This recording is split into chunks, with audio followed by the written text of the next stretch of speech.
Well, hello everyone, and thank you for joining us today for another episode of Leading on Mondays. My name is Florin, and I'm so delighted to be with you today. And today I'm joined, as usual, by my teaching partner, Madalina. Welcome, Madalina. Hey, Florin. Hello, everybody. As always, I'm very excited to be here today to talk about our next episode on leadership on Monday. And we are going to talk about today related to relationship shift. And we need to make sure and to pay attention to the difference between pleasing people and challenging people. So, Florin, Absolutely. what can you tell us about this relational shift? Yeah, I think the term that comes to mind first is that what we call to be servant leadership, right? So this is not something new, but this term has now become more as a buzzword, and people talk about serving people. And of course, one of the roles of a leader is to serve their people. But I think it has, gotten a connotation towards pleasing people. Like there is a difference between serving people and pleasing people. And I think where it starts to hurt is when organization talks about this like family environment. We are like a family, like join our family. And when you think about family, right, when you think about a family table and maybe a conversation around the kitchen table, would you look at a family like an environment where you can get challenged, where tough conversations are actually happening, or is more like people are supportive of each other and pleasing each other and maybe tolerating each other's you know blind spots or faults, or right? Is it more like the challenging environment or the supporting environment? More like a supporting environment. But honestly, it depends on the family because in my experience, I had both environments in my family. Guess what? So this is something that we need to consider. But if we think about family, yes, usually we think about people who are supporting us, who close their eyes on our mistakes, who tolerate us, who are friendly, and it's not more like the place to grow and to challenge us to get to the next level. So you're right. Because there is a dynamic there, there's a relationship, and we don't want to hurt the other person, right? We would say things, well, I don't want to challenge people because I might hurt their feelings, or I don't know how they react. I don't want them to see me as a bad leader, or as I don't understand them. So these things actually hurt the team dynamic and the relationship with your people. And that's why it's very difficult to challenge family members, because at the end of the day, we're family, so we cannot just get rid of each other. Worst case, in a work environment, you quit your job and move on, right? But what do you do with we cannot quit your family. So the reason why I give this example is because that it's a challenge, right? Us leaders, sometimes we have this tendency to please people, and this is how I started. So when I started in my leadership career, my goal, I thought, was for people to be happy, and I would ask myself, what can I do to make people happy? And because I was, I was, my idea was that if I please people and they like me, they will follow me. And Mm. the challenge was that, only when I needed them to make a commitment, I realized if they were on board or not. We had really nice meetings, it was fun, but we didn't accomplish a lot because it was difficult for me to challenge them. It was never the right time to have those tough conversations. So I think for me, that has been a drawback. And that's why it's important for us as leaders to make this shift from pleasing people to challenging them. So what have you seen, when have you seen this played out? What's your experience, Madalena? Well, I had this kind of experience a few years ago when I was working and I was between projects and I was on bench. I need to be honest, I was on bench, and my manager came to me and said, "Okay, look, there is a new opportunity and we need to take care of this role for a project in US." So we work remotely. And the point is that if I take this role, because I have to take this role because I don't have any other role available for me, that means I would work during the evenings just to fit their time frame. And that would mean for me to give up and to put on pause all the projects that I have with my leadership things, with my focus groups meetings. So for I don't know how much time I would have to put a pause on this. And I Right. said I was kind of forced. I tried to find out a solution for this, to not to take this role, but eventually I took it, and it worked for a few weeks like that. I worked during the evenings, and I remember one time I was up until one a.m. just to finish with their work time. Right, because And you are for you me, are in Romania, right? And yes, yes, yes. I think I it's was in 7 hours, right? It's at least 7 hours difference, right? So you had seven, to work night shifts. actually 8 hours, different 7 8 hours depending on the time. Right, uh but it was, I think it was 8 hours. So when I was in the afternoon, it was 8 or 9 a.m. for them to work. So I right, had to be there, I had to attend the meetings, I had to do the working and things like that. But during that time I had to put on pause all my activity, like business activities. right, And so I did this for a few weeks, and eventually I realized that this is not working. I was so frustrated because I didn't want to work during the evenings. I didn't have social life because of that. I didn't have my business going on, just to please a project. mm, So I talked to my manager. It was like, for me, it was a difficult conversation to have with my manager. And I said, okay, look, this is not working for me. And I also talked to the people from the project. And eventually, we found a solution that was pleasing for everybody involved, for me, for my manager, and also for the people in the US. And guess what? For that to work out, I had to go on site in US to work from them on their time frame. So exactly when it's morning for them, it would have been morning for me because I lived there for 3 months. And of course, there was, because we also discussed about sacrifice that we need to do. I had to sacrifice for 3 months my business, but at least I wasn't frustrated anymore. It was a risk that I wanted to take. It was a new experience for me to do, but this couldn't have been available for me if I wouldn't have the talk with my manager and I wouldn't have the solution brought up to everybody involved. So this is the thing, that this is one example that I faced when it's the difference not working for me when I wanted to please people on the project and my manager, and versus with the situation when this is not working, me pleasing everybody is not working for me, and let's find a solution that works for everybody. right. So, That's a good uh, example.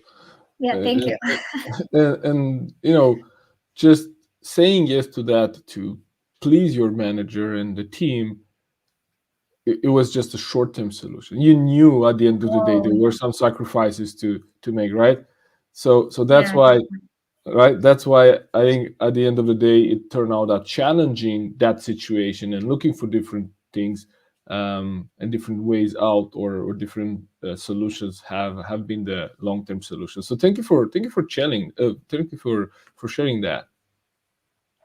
yes, it's. I think you put it in the right words.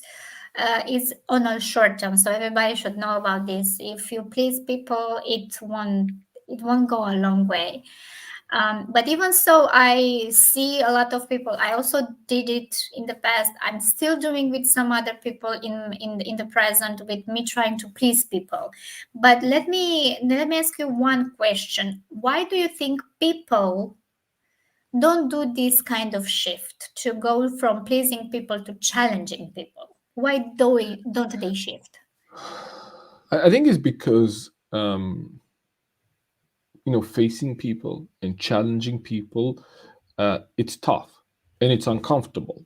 Like, we don't want people to see us as being rude or mean. You didn't want to say no to your manager. You didn't know how that would have been perceived. You didn't want to maybe that to affect your career. and so you prefer not to take the confrontation upfront, right? Yeah. Definitely. Yeah, Not to ruin the relationship that I have with my colleagues, with my boss.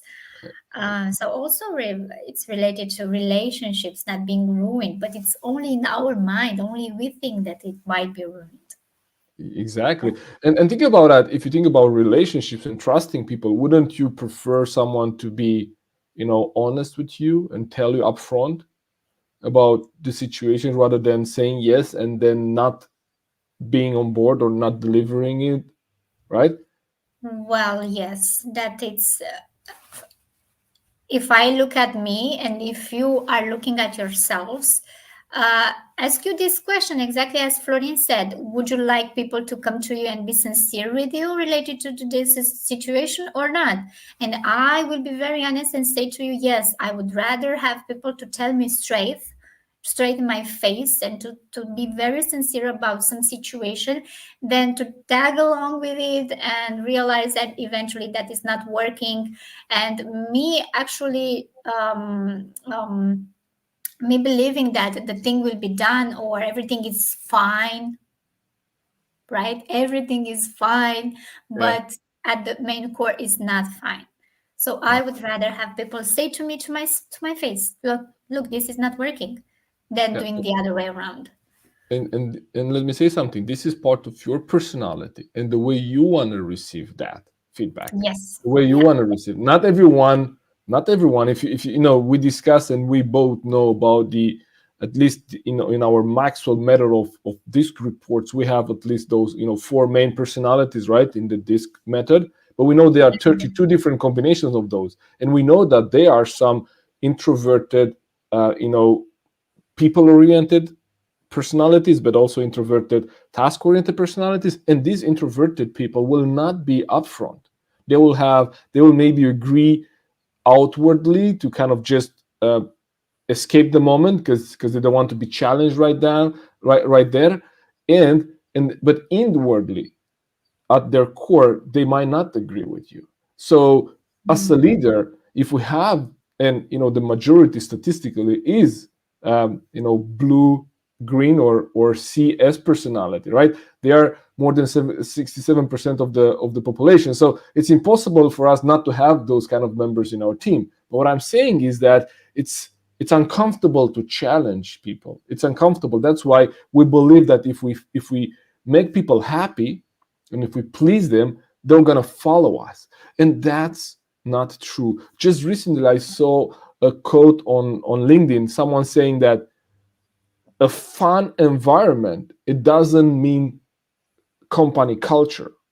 Like having fun at work, it doesn't equate with you having a company culture. Like people will attend the after work events, or the networking events, or whatever you offer, but it doesn't mean that they buy into the culture of the company, because people are Yeah. motivated by different things than just that.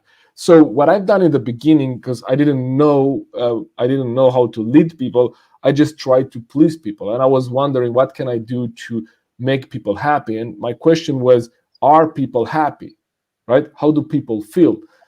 And with that question, I was focusing on actually pleasing people rather than achieving the goals of the team, and that backfired for me because we didn't achieve the goals. And then how could I explain to my manager that we were behind things, but people were happy, right? So, so the way I put it is that uh, that a pleasing manager, right? A people pleaser, right? This is actually one of those behaviors, people pleasing, right? So a people Yeah. pleaser, when they lead a meeting, the meeting will be fun. But when a task oriented, a results oriented leader would lead that meeting, the meeting will be effective. But with no fun. Not necessarily. It doesn't exclude the fun. Well, it could also be both, right? That's the ideal, right? We don't want to make Yeah, yeah, this is the ideal to have both ways. Because if you just look at the person who is task oriented, only task oriented, they need to go step by step to the goal. and they might lose track on having fun or having a very relaxed meeting. So this is what I was referring to. It's not like, okay, you cannot have both, but the idea is to have both, of course, to have to be that kind of leader or leader of the meeting, to have both, be task oriented and also have a relaxed meeting, not to people, not be people to consider you as a Nazi or sorry for this, like somebody who only focus on the goals. Yeah, absolutely. And you know, the challenge is that when we don't challenge people, then you know the performance is probably not where it should be, and then we start to probably do some of their work to kind of catch up with that. Because instead of us saying, "Hey, Madalina, um, looking at this project, I think there were some things we could have done better, right? I think here this is maybe not at the level of our clients' expectations or at the level of our expectation, and then avoiding that situation because this might hurt people, right? This might hurt people, and we're not going to be able to please them if we challenge them on the results. But it's necessary. How can you, as a leader, lead your team to success without doing that? We say that if you want your people to work at their best, you have to expect and request the best of your people. If we set the standard to 7 out of 10 just because we don't want people to feel bad, right? And if we give fifth places trophies to people so we don't hurt their ego, that will not lead us to Yeah. that will not lead us to results, right? So that's why it's I think this was a long answer to your question, but that's why it's important for leaders to make this shift. But and also what might hold us back is our fear of people perceiving us as being rude or insensitive, and that's a risk. That's always a risk.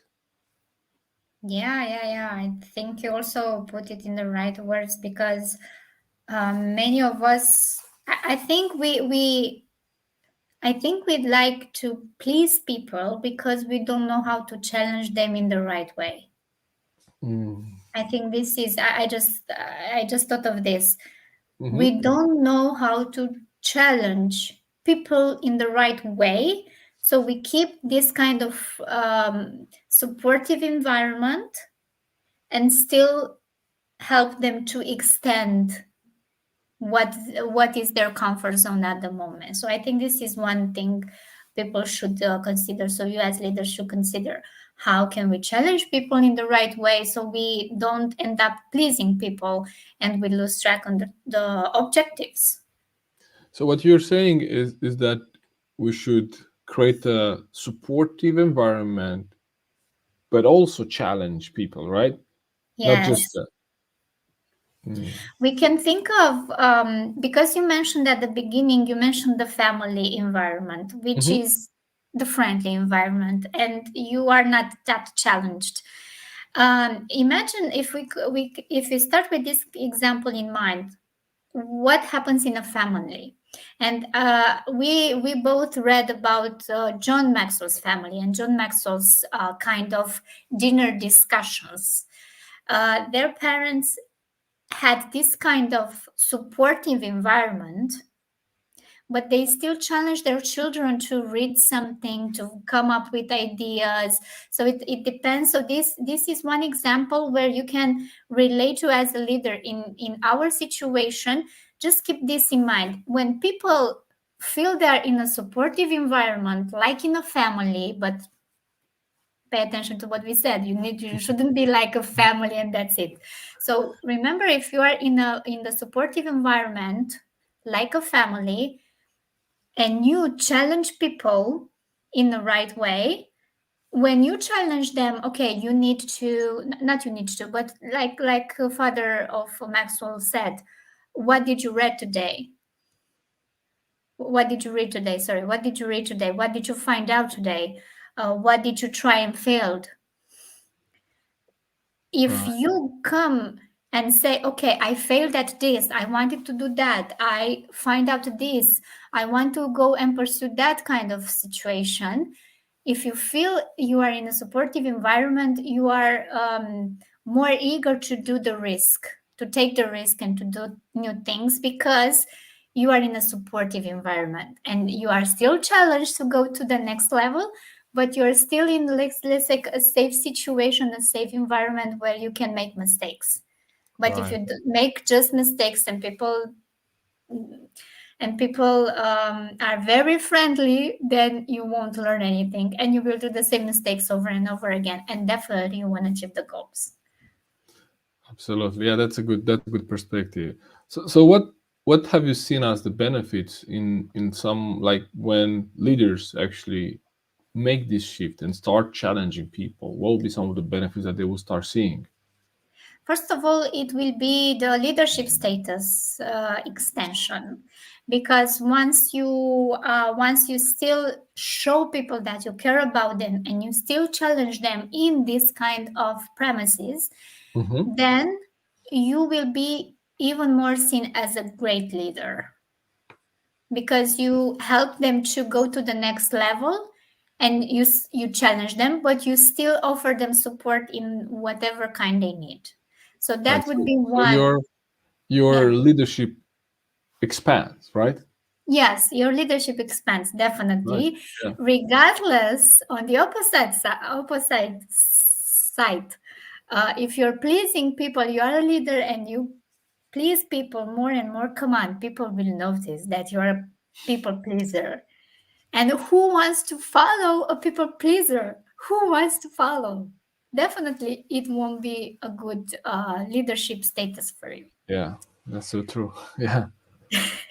You definitely, I wouldn't follow myself when I'm a people pleaser. Definitely, I want to do that. So this is some wake up call for me to stop doing the people pleaser stuff. Another benefit would be to first of all, well, not first of all, second of all, as a benefit, people feel more valued by you because you see them in the way they might not see themselves.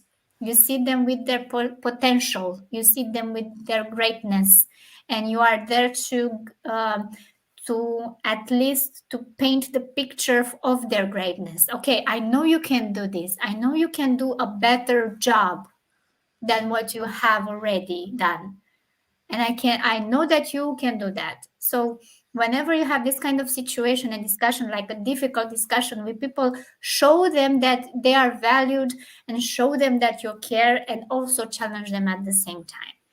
And another benefit is for you as a leader, you definitely you gain experience.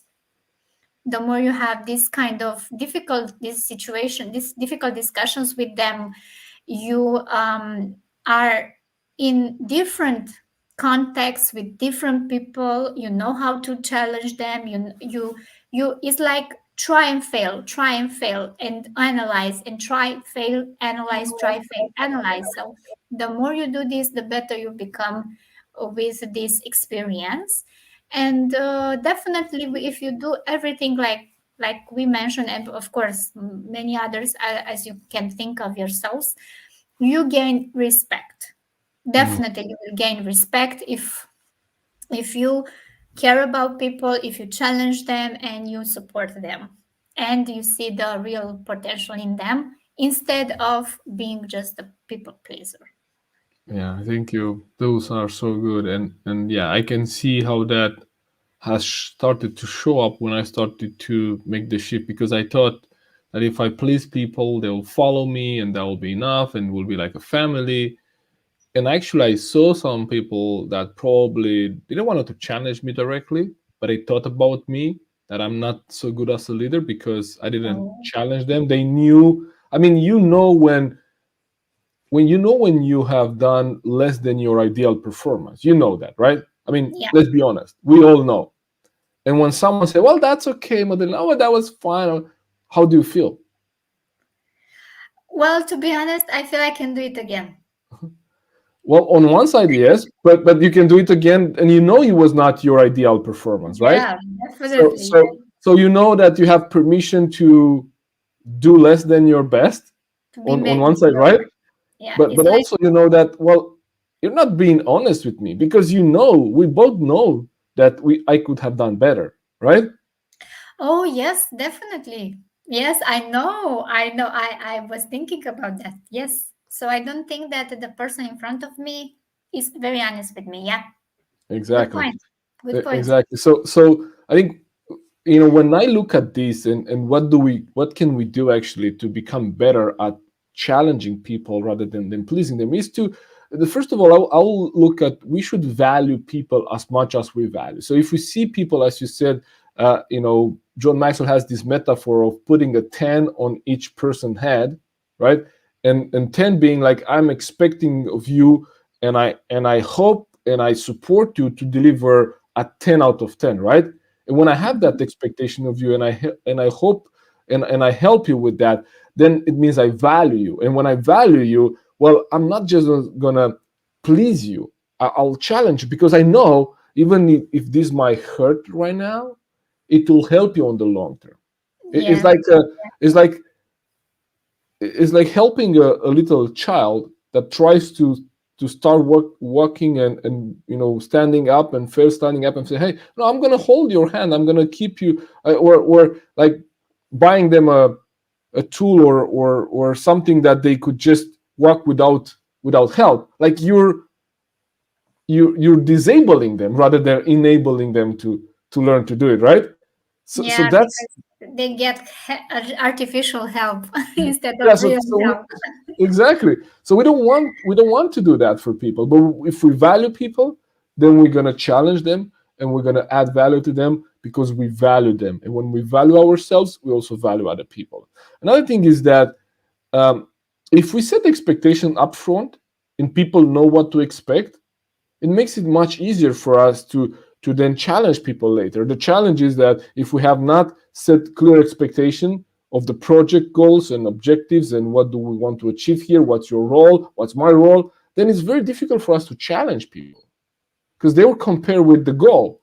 And if it's unclear what the goal was, it's very difficult Mhm. for you to challenge them and also give feedback in this context.